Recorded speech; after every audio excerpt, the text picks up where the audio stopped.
สวัสดีสวัสดี FC น้องสายฟ้าเนาะทุกคนทุกท่านเพื่อนพี่น้องเมื่อนี้กะเบาบ้างกะมาบ้านน้องสายฟ้าคือเก่าเนาะ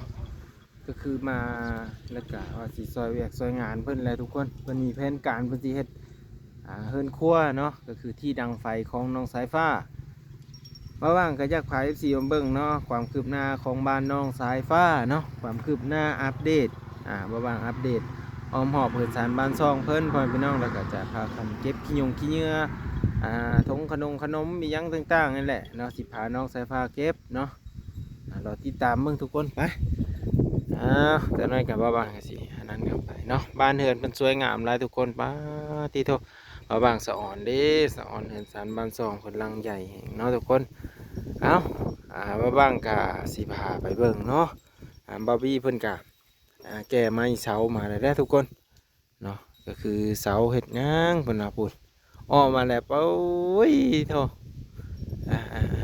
จะนั้นบ่บ้างก็สิได้กลับเมื่อป้าเพิ่นแล้วทุกคนเนาะอืมป้าน้องสายฟ้าอาบน้ำแล้วเนาะอาบน้ำแล้วละสะอาดสะอ้างแล้วบัดนี้จบงามหลายแล้วล่ะบ่อืมตากแล้วบ่เครื่องสิเฮ็ดหยังเนาะบัดนี้โอ้สีสักเนาะโอ้เป็นสีสักเครื่องนำเนาะจะน่าจังทีพาน้องสายผ้าเก็บขี้เหงื่อเล็กๆน้อยๆแถวบ้านเหือนเพิ่นนี่แหละเนี่ยได้พอไว้แลกขนมกับสีพาเพิ่นเก็บเอาไว้แลกทุกคนเนาะเพื่อเลยเด้พาน้องสายฟ้ามาเก็บขี้เหงื่อนี่เนาะขี้เหงื่อหลายบ่อนนี่น้องสายฟ้านี่โอ้น้องสายฟ้าเป็นคนขยันนะนี่เพิ่นเก็บเองโอ้แล้วก็มาทอกใส่นี่เนาะแบบนี้แหละ FC เพิ่นว่าให้น้องสายฟ้าเอามาจูดแบบนี้นะเห็นบ่ตัวนี้ก็จะเป็นบ่อนที่เพิ่นจะเฮ็ดเฮือนครัวให้น้องสายฟ้าแล้วพี่น้องเอ้ยน้องสายฟ้าสิได้เฮือนครัวที่สวยงามแล้วบัดนี้เพิ่นกำลังซื้อไม้มาเนาะเพิ่นสิเตรียมเฮ็ดแล้วทุกคนก็พุ่นแหละอย่างอีก2 วันบาร์บี้เพิ่นสิมาเฮ็ดช่วยกันพี่น้องเนาะหลังจากที่ว่าเพิ่นเอาเสามาแล้วเพิ่นก็สิได้นั่นกันนะทุกคนเนาะก็คือสิได้มีการแทะกันนี่กันแหละเนาะแต่กะเบาแก้วเพิ่นก็สิขึ้นมาเฮ็ดน้ำให้พี่น้องเนาะนี่เนาะบ้างหันมื้ออื่นก็ยังได้ขึ้นมาหาน้องอยู่ทุกคนเนาะตลอดที่ตามเบิ่งกันเด้อพี่น้องเด้อเพราะว่าเพิ่นสิเฮ็ดเสาเฮ็ดอันนี้แหละบ้างก็ยังมาซอยเพิ่นคือกันพี่น้องเนาะอยากเป็นอีกแห่งหนึ่งเนาะพอสิได้มาซอยเป็นแห่งกำลังใจให้เพิ่นนะว่าสิออกมาหลังคาแบบห้องน้ำเพิ่นว่าเนาะบอบี้เพิ่นว่ากะรอติดตามเบิ่งเนาะคือเพิ่นจะสร้างเป็นบ้านว่าที่ดังไฟเนาะก็คืออยู่จุดนี้เลยทุกคนอยู่จุดนี้เลยเพิ่นจะเฮ็ดเป็นหลังคาแบบนี้เลยได้ทุกคนเดี๋ยวบางสิพาย่างมาเบิ่งเนาะเพิ่นว่าสิให้น้ำมันไหลลงจากคลองเลยไหลลงทุ่งนาเลยทุกคนนี่เนาะเฮ็ดเป็นหลังแบบนี้เลยเนาะแต่ว่าจะปิ่นหน้าไปเสื้อทางเพิ่นทุกคนจะปิ่นหน้าไปใส่ถางเด้อก็จะสวยงามอยู่ทุกคนแล้วก็น้องเพิ่นก็จะได้มีบ่อนดังไฟที่สะดวกสบายเนาะบ่ต้องไปดังYouTubeน้อยย่ามันเกิดอัคคีภัยขึ้นนะทางบาร์บี้เพิ่นว่าบางวันก็เลยว่ายังมาซอยเพิ่นไว้พี่น้องเนาะก็รอติดตามมึงเด้อพี่น้องเด้อนี่วันนี้เนาะอันนี้คือเป็นเสาห้องน้ำเสายังของเพิ่นกะส่งแบบนี้เลยเนาะอันนี้ตะเวนออกเด้อทางเพิ่นจะเป็นทางเนาะอยู่ติดกับหน้าทางเลยทุกคนจะอยู่ประมาณนี้เด้อเห็นบ่อันนี้จะเป็นด้านหลังเนาะกับห้องน้ำเพิ่นกะใหญ่ทุกคนเนาะใหญ่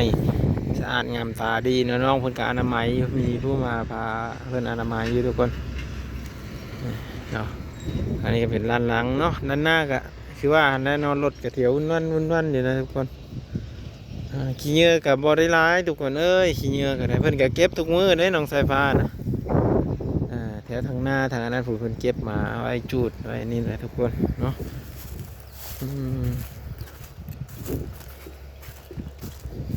แม่นยังเด้อันนั่นเด้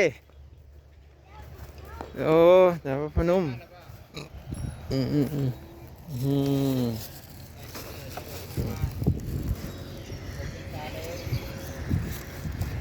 ตัวนี้ก็แตกเลยที่มือใส่บ่ได้บ่เรามึงบูเสือทีม นี่เห็นเนาะ กระล้นมานี่ วันนี้เนาะ สาวใส่กันเขา อืมน้องสายฟ้าเพิ่นว่าเพิ่นเก็บทุกมืออยู่บอกกันขี้หยงขี้เหงื่อต่างๆนะทุกคนเพิ่นบอกเพิ่นจัดได้เป็นระเบียบให้ห้อยดีเนาะอันนั้นจะเป็นปูนเด้อบนอันพายดำๆมาเนาะแล้วก็จะเป็นเดินเหินเพิ่นนี่ก็สะอาดงามตาอยู่นะทุกคนเนาะโอ้โง่น้องสายฟ้าเด้อ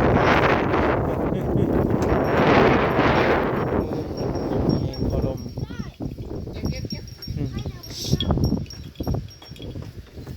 เราก็สุดความไม่ได้นะ ถึงอยู่บ่ มึงว่านี่กาฮะ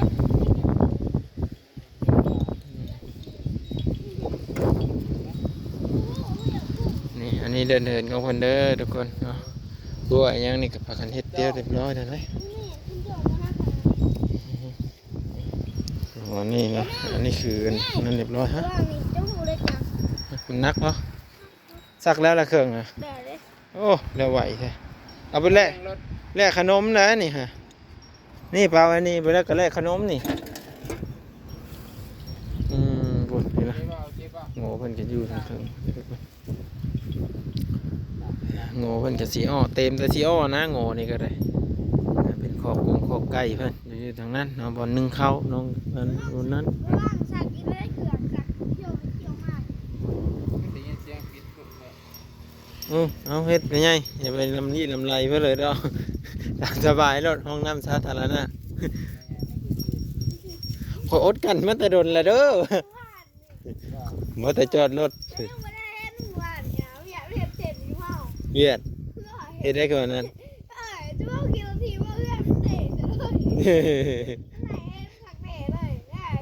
เจะคือว่าท่วงมันแหน่ปิดเนี่ยเด้อกอกน้ำมาดิปิดเนี่ยกอกน้ำมา มันบ่นั่นโลกเวลา อันนี้ก็คือเขื่อนสารบานซองเพิ่นทุกคน มันกัน เขื่อนสารบานซองของน้องนี่โอ้สะอาดงามตานะแต่ว่ากองดินนี่นั่นบัดเพิ่นเอาไปถมอยู่บนขี้ตะไคร้เลยมันก็จะเพียงเนาะทุกคนเนาะจะเพียงหรือว่าปรับหน้าดินไปในโตเลยก็ว่าได้ทุกคนก็สิพร้อมเพียงเหียงหน้ากันเฮ็ดไปนำกันได้แล้วเนาะ ยืนนั่นเนี่ย สิเฮ็ดไปนำกันกับเขาบ่าววี่บ่าวหนงบ่าวแก้วนะพ่อแม่พี่น้องหรือว่ามีหลายๆคนมาช่วยกันกะน้องเพิ่นก็แห้งสิแล้วไว้อีกเนาะน้องเพิ่นแห้งสิแล้วไว้อีกเนาะ มันก็ติดถุง เขาเฮ็ดอันนั้นเด้เขาเฮ็ดถางเด้ ติดพวดติดโคตรหมดค่ะ บัดไอ้เมอนี่มันสิบ่ติดบ่เนาะใจมันติดเด้ ต้องแช่งแล้วแช่งติดมาเลย เออ หนุกหล่อแช่งเลย อืมรถแต่ว่ารถวุ่นวันอยู่ปานนี้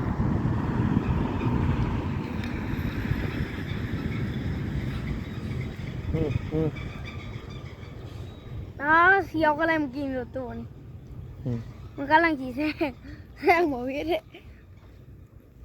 เสียงว่าวิทย์แล้วรถมันหลายเนาะพูดรถอิหยังมาอันนั้นนะน้อยๆหนึงรถอิหยังแต่ว่า เขาลีกให้มันหมดเลยรถนะเนาะรถน้อยๆนั่นมาลีกให้หมดเลย เด็กจะรถใหญ่ๆ เจ้าเก็บคู่มือบ่อนขี้ยงขี้เหงื่อนี่ เก็บใส่กระถางจะบอกอยู่ในเรือนแม่ อยู่นอกเด้อซะเออ อันนี้เด็ก เจ้าเก็บในเด้อคันอยู่นอกก็ได้ รถใครทีม อืมเพื่อสุมอ้ายมายังบ่ได้เก็บหลายอาจจะได้เก็บน้อยหนึงนะ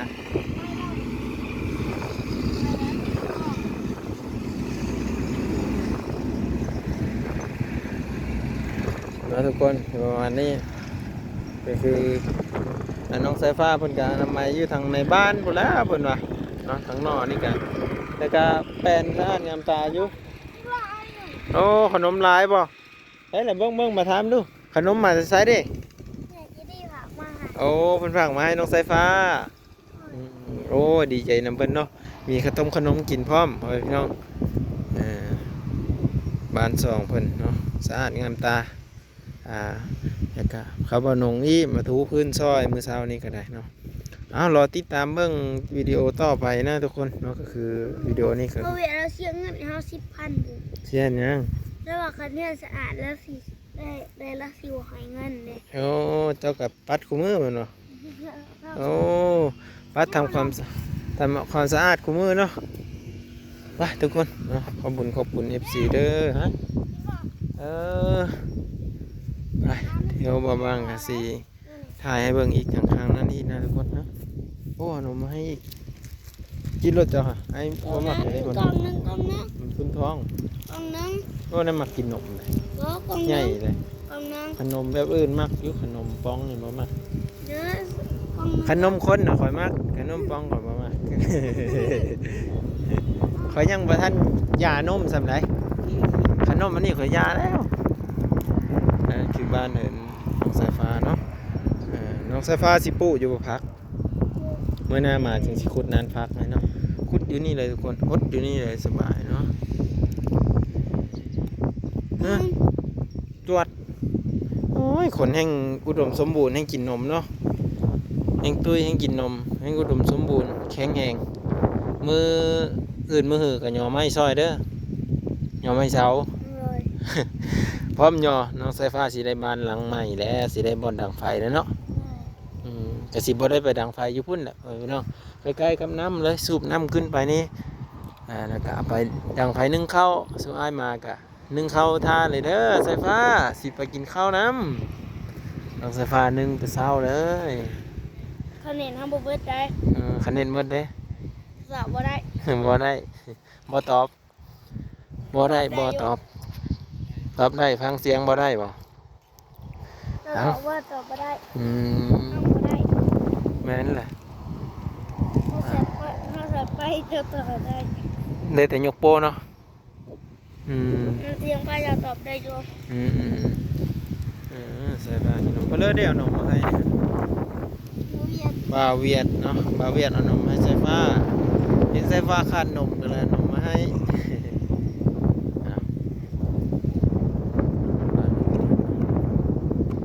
กินแต่นม เก็บไปทิมใส่อันนั่นแหละ ลืม นี่อย่าทิมเท่าทีบเด้อกินนมเด้อเดี๋ยวหมดสิตึกเอ้ยผู้สาวแต่ว่าน่ะผู้สาวแข็มทางเนาะ ก็รู้จักกันมาก โอ้ รู้จักกันเกิดแน่ รู้จักกันคักแน่เลยไปเอาไปทิมใส่อันนั้นพุ่นทิมใส่กระโหลกอันนั้นพุ่นวันที่จูดกี่เยือนนี่เอ้ยยำจูดอยู่วันนี้คันหาจูดตอนแดดนี่บ่ได้ได้เสียฟ้ายามมันไผไหม้มัน เรียนกลางคืนจุด ยามกลางคืนจูด แม่ได้เจอน้องน้ำก้อนจนจุดมาก มื้อหน้าก่อนจึงมานอนเป็นหมู่เด้อหมู่เพิ่นเฮ็ดอันนี้พี่แหละกันว่าโอกาสดีมีเวลาสิมานอนน้ำเนาะสิมาพักน้ำอยู่พี่นะทุกคน เขาสิได้มุ่งใหม่ เป็นมุงใหม่นะ เปลี่ยนมุ่งใหม่ตลอด โอ้เปลี่ยนมุงใหม่เลยมุงเก่าได้จ้ะเอ้ย บริการมุ่ง มุงเก่าเก่าไว้เนาะเก็บไว้ ก็แม่นะ เอามุงใหม่กลางวันนี้เนาะ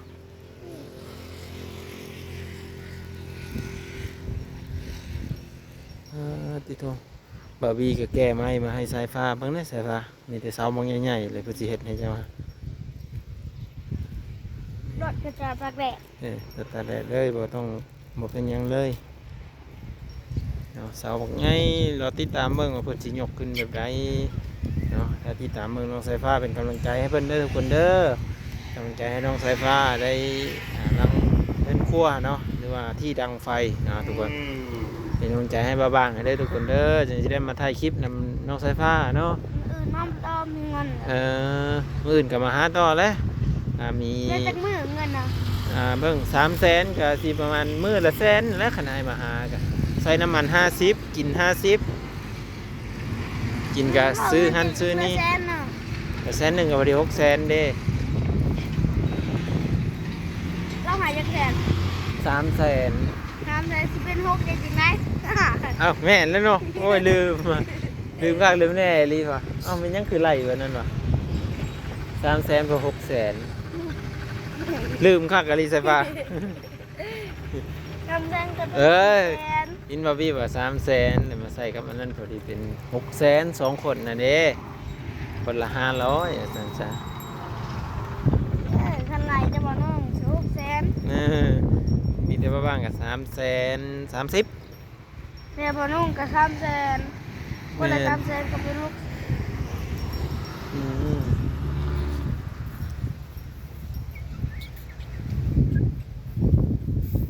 แซ่บบ่กินนมนะเอากินให้มันหน่อยติเซ่อันหนึงผูกอยู่ผูกเอากินให้มันนะท่อมันได้จ้ะเดี๋ยวนั่นกินนมอะมันลดลงนะเอาหมุนมัดเสือหากะอาบน้ำมาไม่ไหวขี้ไล่เลยแล้วมัน บ่อิ่มแล้วบ่ไหวแล้ว ฮะ บ่ไหวแล้ว ไปแล้วบัดนี้เอาทุกคนไปเด้อทุกคนเด้ออย่าลืมกดติดตามเป็นกำลังใจให้กดไลค์กดแชร์ให้น้องสายฟ้าและช่อง YouTube เอาบ้างให้ปังๆเนาะ เลย สวัสดีให้ปังๆร้อยๆ ให้ฮอด100 วิวก็พอเนาะ เลย บ่เอาพันดอกให้ฮอด100ก็พอเอาหลายหน่อยมันบ่ฮอด เอาน้อยเล่น จังสิได้มาหาสายฟ้าบ่อยๆนะทุกคนเนาะถ้าว่ายอดวิวบ่ปังก็แล้วบ่ได้มาหาสายฟ้าแล้วบาดนี้เนาะ เงินมา เนาะ ไป สุดท้าย จบคลิป เจอคลิปละ เจ้า เด้